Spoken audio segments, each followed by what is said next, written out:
Welcome back to the Common Sense Crypto channel, everyone. This is Rich making another video on XRP today as usual. So wherever you are in this vast planet, I hope you're all having a nice day today. We're going to discuss XRP, and suddenly X became a mythbuster and everyone is attempting to dispel various myths concerning XRP. This is where we should begin. One rival is XLM and the other is XRP. The truth institutional cross-border liquidity is the main emphasis of XRP. XLM focuses on asset issuance and retail remittances, different use cases, different missions. I concur with that. However, XLM is turning toward some of the XRP use cases that Ripple offers, and Ripple is turning towards some of the XLM use cases. The second myth is that token burn will cause XRP's price to soar. Transaction burns are actually very little. Adoption and liquidity, not a decrease in supply, will drive price increases. I also concur with that. Consider supply and demand. The third myth is that XLM is a replica of XRP. Despite the creator's commonality, XRP is more concerned with financial access and decentralized finance than it is with payments. It's not just about payments with XRP. Consider tokenization on the ledger of XRP. The EVM sidechain and smart contracts are now available. However, XLM is very nearly identical to XRP. Because of the similarities, Arthur Brito actually filed a lawsuit against Jed McCaleb. I always see it this way, although I believe they are pretty near. They also run together. Myth 4, there is no genuine uptake of XRP. The truth. XRP and on-demand liquidity corridors are being aggressively used by banks and other financial institutions to save expenses and expedite transactions. Additionally, there are Ripple partners using XRP as well.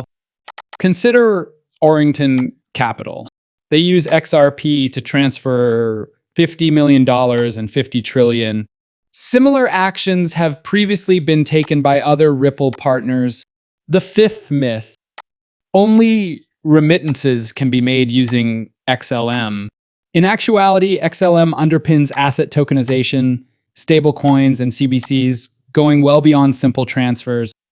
Which of them caught you off guard the most?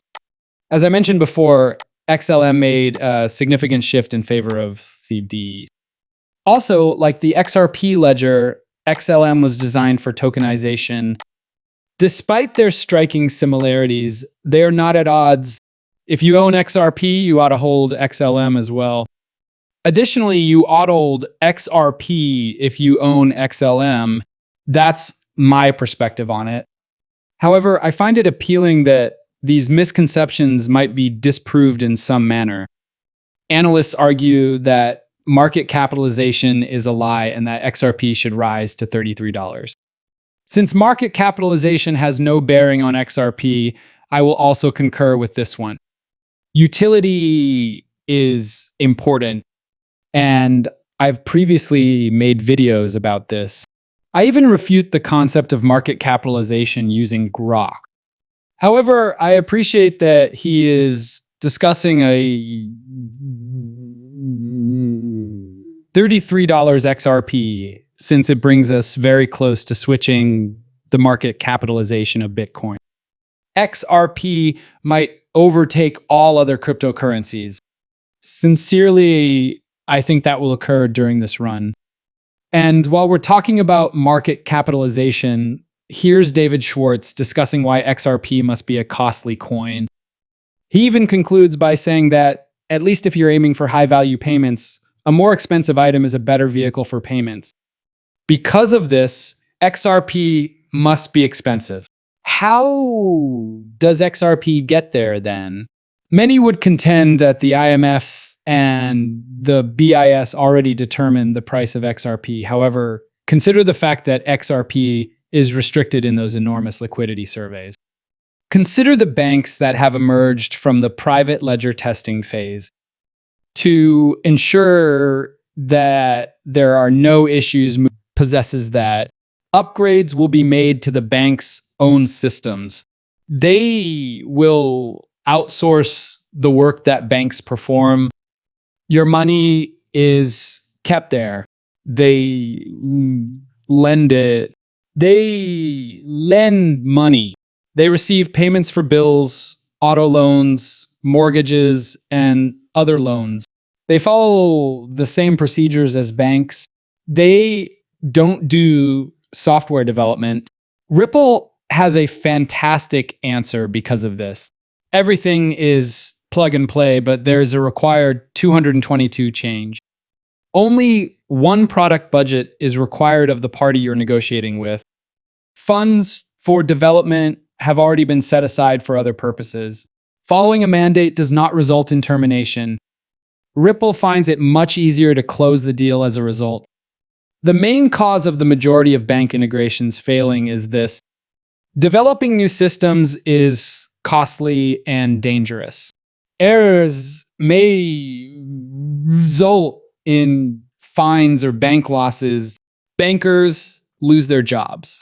The individual you are negotiating with needs to have a risk appetite, a product budget, and a development budget.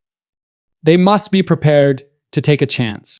Nevertheless, the process of selling bank software remains challenging, particularly because FUD is continuously being added to the process by the SAC litigation. However, Bank's 222 updated technology makes it a lot easier for Ripple to integrate with them. Even if they wait for a settlement, Ripple gains access to the banks in this manner. It's a plug and play, inexpensive, and simple change. This is how Swift loses business to Ripple.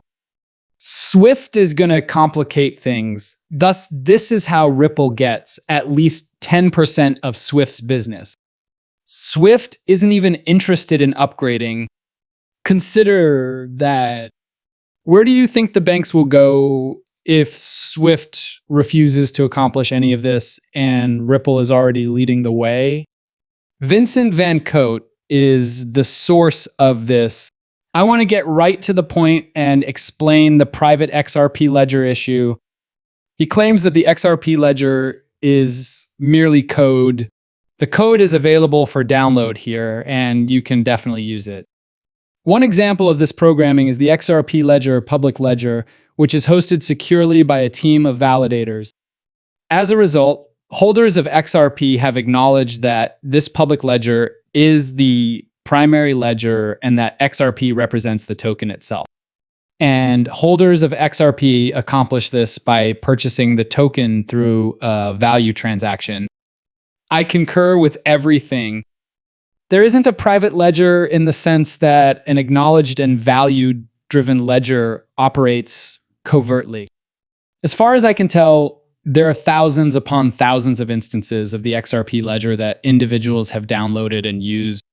Shit, he replies. I now have 3 of them on my virtual machines. The banks are definitely testing the private ledger, which is the one thing I disagree with. Here, Brad Garlinghouse informs you that a private ledger exists. Ripple signed with